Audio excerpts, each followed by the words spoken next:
Hi friends, welcome back to my channel. నేను మీ Ramya. Today వచ్చేసి సుక్కకూర చట్నీ అండి. చాలా సింపుల్గా ఎలా చేయాలో చూపిస్తాను. ముందుగా సుక్కకూరను మంచిగా క్లీన్గా కట్ చేసుకోవాలి, నీట్గా కడుక్కోవాలి. ముందుగా స్టవ్ పైన గిన్నె పెట్టుకొని అందులో ఆయిల్ వేసుకోవాలి తగినంత.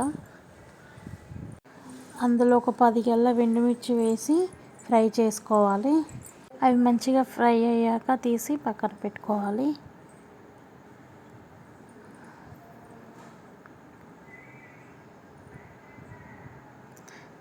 తర్వాత పల్లీలు వేసి ఫ్రై చేసుకోవాలి.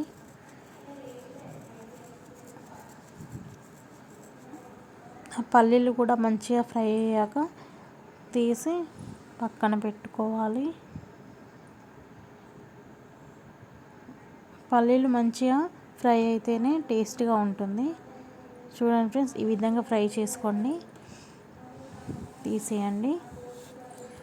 సుక్కకూరను నీట్గా కడుక్కొని పెట్టుకోవాలి. దానిని వేసుకోవాలి.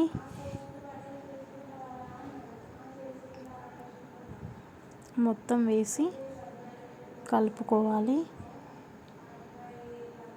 ఇలా దగ్గరికి అవుతుంది. చూడండి ఫ్రెండ్స్, దగ్గరికి అయిపోతుంది. ఆకుకూరలో కొంచెం వాటర్ ఉంటుంది కదా ఫ్రెండ్స్, అందుకనే వాటర్గా వచ్చింది. అలా కొంచెంసేపు పెడితే దగ్గరికి అవుతుంది. ఉడికిపోయింది. కొంచెం చల్లారబెట్టుకోవాలి. అది పక్కన పెట్టుకోవాలి. తర్వాత ఒక మిక్సీ జార్ తీసుకొని అందులో ఇందాక మనం వేయించుకున్న ఎండుమిర్చి మరియు పల్లీలు మరియు వెల్లిపాయ తీసుకోవాలి. అందులో పోయాలి. తర్వాత కొంచెం జీలకర్ర వేసుకోవాలి. సాల్ట్ కూడా వేసుకోవాలి. మెత్తగా గ్రైండ్ చేసుకోవాలి.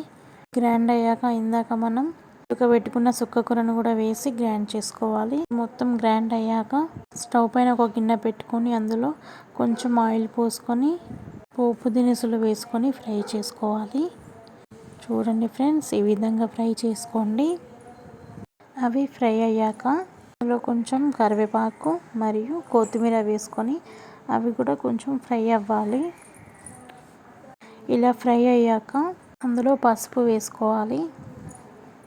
అది ఫ్రై అయ్యాక ఇందాక మనం సుక్కకూర గ్రైండ్ చేసుకున్నది అది మొత్తం అందులో వేసేసుకోవాలి. అంతే, సుక్కకూర పచ్చడి రెడీ. మరిన్ని వీడియోస్ కోసం నా ఛానల్ని సబ్స్క్రైబ్ చేయండి ఫ్రెండ్స్. Thank you.